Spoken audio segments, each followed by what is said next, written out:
We begin this morning in Germany, where President Park Geun-hye is on her state visit. With the issue of reunification high on her agenda, the South Korean president met with German Chancellor Angela Merkel on Wednesday.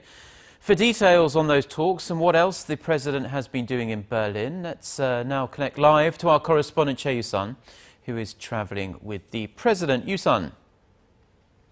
Hi, Mark. And as expected, the reunification issue on the Korean peninsula took up a large portion of President Park's discussions with Chancellor Merkel. At a joint press conference, Merkel said Germany, which has gone through unification itself, is responsible for supporting the two Koreas' will to reunite, and the Seoul and Berlin are discussing the issue. When asked about President Park's recent description of reunification on the Korean peninsula as a bonanza, Merkel said Germany's unification was, in fact, a bonanza. Coming from East Germany herself, Merkel said she witnessed the lives of more than 17 million East Germans change after the fall of the Berlin Wall. She advised Koreans on both sides of the border to be open to and understanding of each other and prepare for the economic aftermath of reunification. President Park also garnered Merkel's support behind her trust-building policies towards North Korea, at the same time urging Pyongyang to give up its nuclear weapons program. On the economic front, the two leaders agreed to sign a cooperation agreement related to innovation, such as fuel cell production and electric car batteries. There will also be more cooperation between the two sides' small and mid-sized firms in vocational training and science and technology. Mark?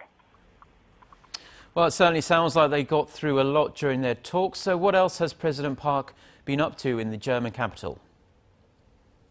Earlier here on Wednesday, she met with German President Joachim Gauck, who has shown a great interest in inter-Korean reunification. President Gauck was a human rights and democratization activist in the former East Germany. Both leaders shared concerns about human rights violations prevalent inside North Korea.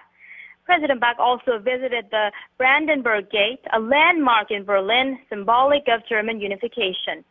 Here, she is thought to have reflected on her reunification drive.